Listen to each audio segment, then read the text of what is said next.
Assalamualaikum warahmatullahi wabarakatuh. Jumpa lagi di channel Babi Rahman. Bapak Ibu, kita kali ini akan bahas surat dari sahabat kita. Namanya Ibu Susi. Ibu Susi ini ada di Bekasi, Jawa Barat. Jadi Ibu Susi ini menceritakan bahwa suaminya dulu bekerja sebagai tukang ojek online, sepeda motor ya. Mereka tinggal di sebuah perumahan bersama 3 orang anaknya dan rumah itu masih mengangsur. Sebagian besar memang angsuran masih dibantu dari orang tua.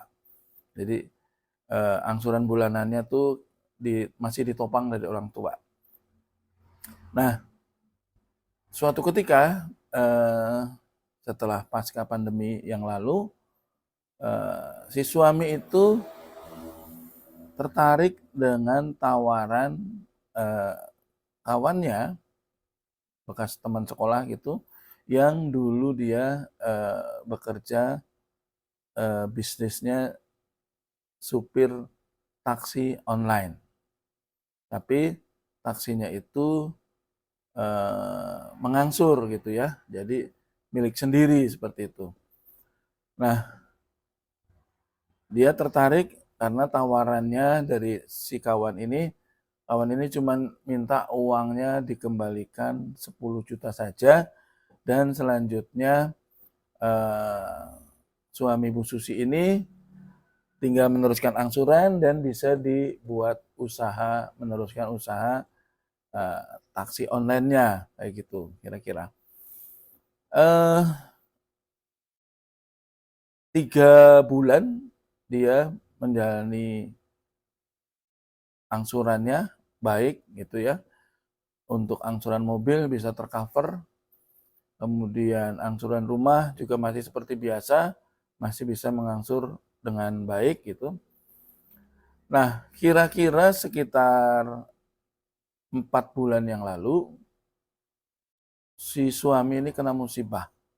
Jadi mobil yang dikendarainya itu mengalami kecelakaan, dan akhirnya si suami juga tidak bisa bekerja karena harus mengalami perawatan di rumah sakit, dan akhirnya sampai ke rumah pun belum bisa bekerja nyupir lagi gitu ya, karena katanya kakinya masih sakit dan tidak bisa untuk menekan pedal gas, dia bilang gitu. Karena yang bersangkutan si suami ini tidak bisa bekerja, maka akhirnya mulailah masalah timbul. Angsuran mobil tidak terbayar. Kemudian karena suami nggak bisa bekerja, maka angsuran rumah pun tidak terbayar. Karena bantuan dari keluarga ternyata malah kepake buat biaya hidup sehari-hari. Jadi masalah semakin banyak karena akhirnya mobil angsurannya pun ditarik oleh leasing. Sehingga saat ini sudah tidak punya mobil, punya beban angsuran rumah yang belum terbayarkan. Padahal orang tua taunya tiap bulan bantuan angsuran lancar dari orang tua. Dan saat ini dalam posisi macet semua dan terancam mau dilelang. Beliau menceritakan, Pak, saya benar-benar bingung apa yang harus saya lakukan. Jangankan untuk mengangsur, untuk makan sehari-hari aja saya kesulitan, Pak. Saya harus bekerja serabutan untuk bisa mempertahankan hidup kami. Sementara suami juga belum bisa bekerja. Suami cacat di rumah dan saya yang terpaksa harus bekerja keluar. Jadi suami yang ngomong anak-anak. Nah, selama ini kami berumah tangga, saya hanya ibu rumah tangga, tidak pernah usaha, tidak pernah kerja, dan sekarang dibalik, suami yang harus di rumah dan saya yang harus bekerja. Nah, otomatis penghasilan saya belum bisa untuk mengcover semua, Pak. Sementara di depan mata ancaman lelang juga kami rasakan, yang selalu setiap kali datang penagihan akan mengancam dilelang. Kami bingung, Pak, apa yang harus kami lakukan. Pertama, saya tentu menghela nafas ya. Fenomena yang Ibu Susi alami ini mungkin juga terjadi di tempat lain ya, Bu Susi. Jangan berkecil hati. Saat ini banyak yang mengalami masalah, banyak yang mengalami kesulitan ekonomi seperti Ibu Susi. Saya doakan semoga Allah berikan solusi rezeki dari jalan yang lain. Saya angkat cerita ini agar bisa menjadi pembelajaran buat teman-teman semua. Pertama yang harus kita ambil sebagai pelajaran, Bapak Ibu, ketika Bapak Ibu memutuskan untuk memulai usaha, padahal usaha itu menambah beban angsuran baru gitu ya. Jadi apapun bentuk usahanya, kalau kita spesifik mengambil kasusnya yang terjadi pada Bu Susi ini, suami Bu Susi tadinya usahanya ojek online. Kemudian dia melimpah menjadi usaha taksi online. Saya nggak tahu apakah ini ada perbaikan penghasilan atau tidak. Tapi yang jelas di depan mata, yang semula tanggungannya hanya untuk ngangsur rumah, yang mungkin juga masih bisa di-cover karena ada bantuan dari keluarga, sekarang ada tanggungan ngangsur mobil. Nah, padahal dari angsuran mobil itu kita kan nggak tahu apakah kita akan sehat-sehat saja, baik-baik saja, dan yang jelas di depan mata angsuran itu harus tetap dibayar. Tidak peduli apakah kita sedang sakit, tidak peduli apakah kita sedang musibah. Pokoknya kalau nggak dibayar pasti mobil akan ditarik leasing. Kira-kira seperti itu. Nah, coba kalau seandainya Bu Susi nggak usah buru-buru ngambil usaha seperti itu ya. Misalnya kalau mau usaha jadi supir, ya supir taksi aja gitu. Yang jelas bahwa dia tinggal mengutip hasil dari pekerjaan di hari itu. Tapi tidak perlu memikirkan angsuran misalnya seperti itu. Nah, ini sebagai bahan evaluasi. Karena yang namanya angsuran itu membayar kepastian dengan ketidakpastian. Membayar kepastian maksudnya apa? Ya pasti kita kan tiap bulan harus bayar.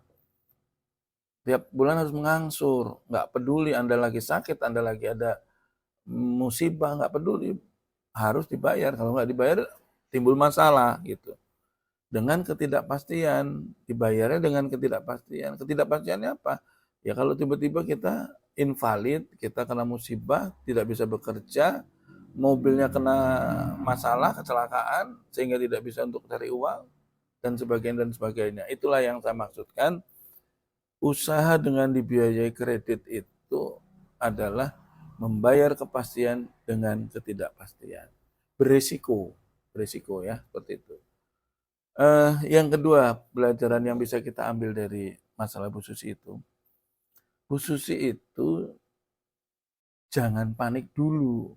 Apalagi kalau kasus Bu Susi ini kan sekarang cuman tinggal angsuran pinjaman KPR-nya ya. Kalau nggak salah tadi dia cerita angsuran rumahnya itu dibantu dari orang tua, berarti KPR. Nah, sayang Bu Susi nggak menceritakan sudah mengangsur berapa tahun, masih kurang berapa tahun gitu, nggak menceritakan itu. Lebih panjang sisanya apa lebih pendek yang sudah diangsur apa yang sebelum diangsur gitu kira-kira. Nah, cuman saya akan katakan bahwa apapun kredit kita, kalau yang namanya kredit dengan bank, itu memang senjata bank itu satu-satunya hanya lelang. Satu-satunya itu hanya lelang. Memang ketika kita macet, mereka gunakan senjata itu takut untuk menakut-nakutin. Tapi apakah selalu kemudian segera dilelang? Enggak juga, belum tentu juga gitu, belum tentu juga. Jadi karena bank itu tahu yang ditakuti oleh nasabah itu bila dilelang, maka itulah senjata yang selalu dia pakai. Tapi coba kita perhatikan, ya. Kadang-kadang kita sudah mulai macet 2, 3 bulan, 4 bulan aja cuman terbit SP1. SP1 kan surat peringatan, ya. Kadang dipanggil ke kejaksaan, misalnya kalau kita utangnya di bank pemerintah, kalau bank swasta nggak ke kejaksaan. Terus atau mungkin digugat ke pengadilan, atau mungkin somasi, atau mungkin eh, dipanggil ke kantor gitu. Itu semua dalam rangka menakut-nakutin, atau dipasang spanduk, atau di stiker, atau di pilok, semua masih ranahnya menakut-nakuti. Karena kalau memang bank mau, ketika Bapak Ibu macet, itu tidak perlu namanya pasang spanduk, pasang stiker, pasang cat pilok, nggak perlu panggil ke kejaksaan, nggak perlu gugat ke pengadilan, nggak perlu somasi, nggak perlu itu semua. Mereka cukup terbitkan SP1, SP2, SP3. Itu syarat mutlak, ya, syarat mutlak. Salah satu syarat untuk bisa diajukan lelang, banyak syaratnya ya. Salah satunya adalah harus ada SP1, SP2, SP3. Nah, indikatornya itu sebenarnya yang bisa disimpulkan bahwa ini mengarah ke lelang. Itu indikatornya SP1, SP2, SP3. Tapi fenomenanya juga banyak kok bank yang terbit SP1, SP2, SP3, tapi nggak dilelang-lelang. Nanti berapa tahun kemudian terbit lagi SP1 lagi, ulang dari angka 1 lagi. Nggak dilelang-lelang juga. Kenapa? Karena bank itu kalau harus semua masalah kredit diselesaikan dengan lelang, itu bank juga energinya terlalu banyak dan juga beresiko. Ya, bayangkan senjata satu-satunya dia lelang. Kalau setiap orang kredit macet dilelang, dan ketika dilelang misalnya ternyata nggak laku, atau ketika dilelang ternyata ada masalah, maka bank sudah tidak punya senjata lagi. Mau apa coba? Karena setelah dilelang ternyata nggak laku. Debiturnya tahu, oh ternyata nggak laku. Dilelang lagi nggak laku, dilelang lagi nggak laku. Akhirnya debiturnya hilang rasa takutnya. Kalau debiturnya bertanggung jawab, mungkin lelang nggak dilelang pada saat dia punya duit, dia bayar. Coba kalau dia punya niat nggak bagus, pada saat dia tahu dilelang nggak laku, kemudian dia mikir ya udah nggak usah tak bayar, biarin sertifikat dipegang bank, toh saya bisa nempatin selamanya.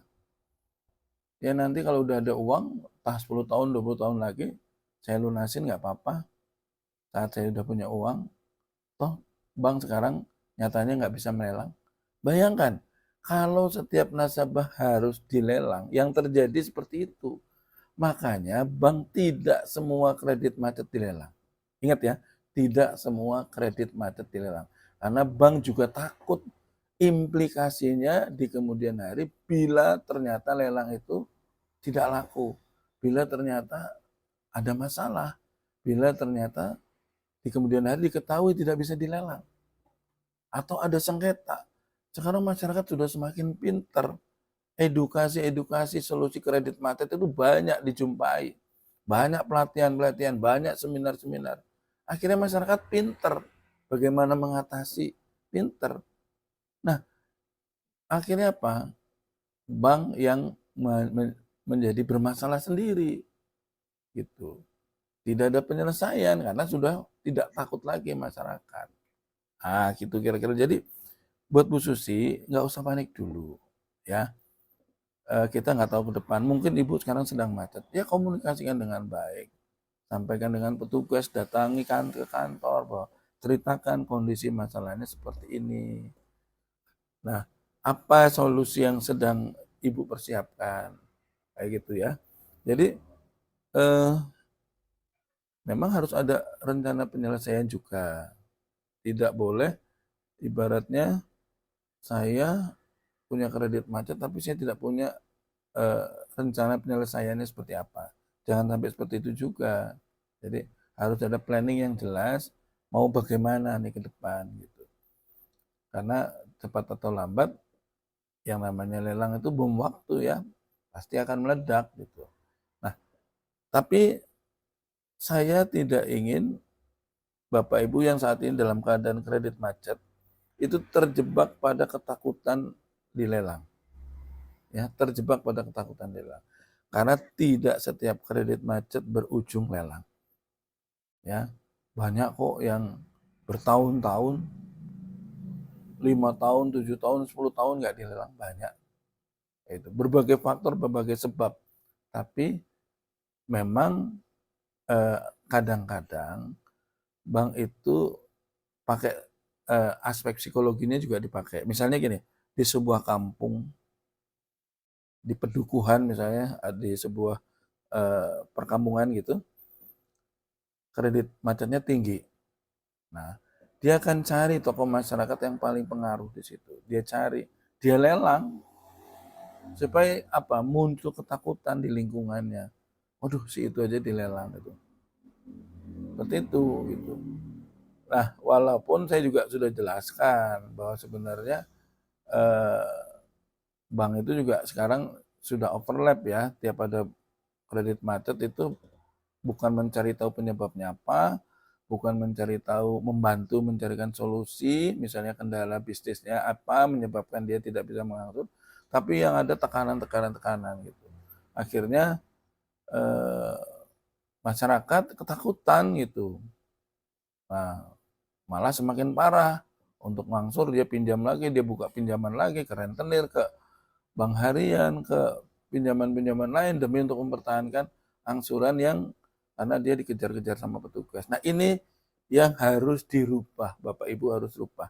Yang sudah terlanjur punya utang, jangan pernah berpikir untuk mempertahankan angsuran Anda, untuk agar tetap kelihatan lancar, Anda buka utang baru untuk ngangsur. Konyol, ceroboh, bodoh. Ya, kalau sudah punya pinjaman satu di situ dan sudah tidak mampu mengangsur, jangan mau ditekan oleh petugas untuk cari pinjaman agar bisa bayar. Jangan mau untuk menggadaikan kendaraan yang ada untuk bisa bayar. Jangan mau membuka utang baru. Jangan mau. Fokus di situ aja. Jangan membuka masalah baru. Fokus di situ aja. Pikirkan dengan tenang. Ajak pasangan, suami atau istri untuk berpikir jernih. Usaha kita sedang tidak baik-baik saja. Ekonomi kita sedang tidak baik-baik saja. Ke depan kelihatannya seperti apa. Terus terhadap kredit macet ini kita mau seperti apa. Planningkan. Planningkan. Jangan fokus ke ancamannya. Jangan fokus ke lelangnya. Tapi planningkan apa yang akan kita perbuat. Nah, kalau sudah, komunikasikan. Mau didengerin kayak, mau diterima kayak, mau enggak kayak, yang penting sampaikan. Message-nya tersampaikan. Planningnya tersampaikan. Adapun petugas di lapangan ngancam-ngancam dan sebagainya, biarkan dulu. Fokus ke planning, kemudian kalau kira-kira kondisinya semakin, kan ini kan ada jeda ya. Ketika Anda mengkomunikasikan, Anda bisa melihat arahnya itu semakin buruk. Semakin buruk maksudnya persepsi bank terhadap kita, penetrasinya, tekanannya, atau mereka kemudian memberi solusi misalnya restrukturisasi. Kalau mereka memberi solusi restrukturisasi, berarti keadaan semakin membaik, bukan memburuk. Nah, pertahankan untuk bisa membuat persepsinya baik terus. Tapi kalau persepsinya memburuk, ya berarti pikirkan bagaimana agar aset itu tidak terlelang, agar tidak laku dilelang gitu. Banyak hal yang bisa kita lakukan. Kembali ke kasusnya Bu Susi, jangan panik dulu. Tidak semua kredit berakhir dengan lelang, sekalipun Anda macet. Apalagi KPR. Ya. Sekarang kredit macet KPR banyak sekali. Coba lihat di website-website KPKNL. Lelang KPR banyak sekali. Jadi nggak selalu harus berujung dengan lelang. Dan belum tentu juga laku di lelang. Banyak yang rumah-rumah KPR yang sampai hancur karena nggak laku-laku. Jadi jangan panik. Kemudian mencoba usaha baru, ya, yang sekarang kan dunia online. Jadi kalau Bu Susi katanya sekarang harus bekerja keluar, yang di rumah sekarang suami, cobalah membangun usaha dari rumah. Usaha ya, bukan bekerja keluar. Kalau bekerja di luar, kasihan anak juga gitu ya. Coba misalnya jualan online ya, jadi dropshipper, jadi afiliator dan sebagainya untuk bertahan hidupnya dulu. Kemudian perbaiki ibadahnya, semoga Allah mudahkan jalan rezeki Ibu Susi. Kayak gitu ya, sementara teman-teman, mudah-mudahan bermanfaat. Jumpa lagi di lain kesempatan. Assalamualaikum warahmatullahi wabarakatuh.